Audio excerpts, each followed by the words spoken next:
चलिए आज का अपना टॉपिक था शिक्षा। राष्ट्रीय शिक्षा नीति नवीन कब आई? 2020 में। किसकी सिफारिशों पर आई?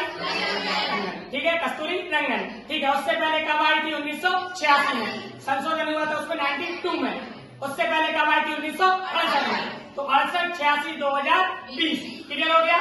अब इससे पहले आई थी 1964 में कोठारी आयोग, क्लियर है। उसके पहले 1953 में यूजीसी अधिनियम आया था 56 में, 53 में और 56 में, क्लियर है। चलिए, उससे पहले राधा कृष्ण आयोग सन 48 में। 1944 में कौन था? सॉर्जेन। 1929 में क्या था? हॉन्डोर। 1917 में क्या था? सैडलर। अब 1913 में सरकारी अधिनियम आया और 1904 में आया भारतीय विश्वविद्यालय अधिनियम, क्लियर है। उससे पहले 1882 में आया कौन सा? हंटर शिक्षा नीति। हंटर 2 थे तो ये शिक्षा वाला है, ठीक है। चलिए 1882 हो गया। इससे पहले 1854 में सबसे इंपॉर्टेंट भारतीय शिक्षा का Magna carta sir Charles Wood का डिस्पेक्ट एक्ट आया, ठीक है।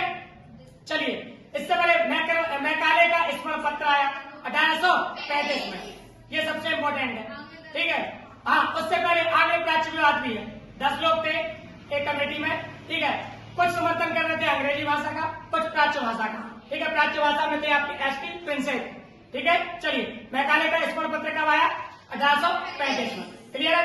अब सबसे पहले 1781 में, ठीक है, तो वारेन हेस्टिंग के प्रयासों से कलकत्ता में एक मदरसा बनाया गया। 1791 में जोनाथन टंडन के प्रयासों से संस्कृत कॉलेज बनाया गया। 1800 में बैनर्जी के प्रयासों से फोर्ट विलियम कॉलेज असैनिक अधिकारियों की शिक्षा के लिए, क्लियर है।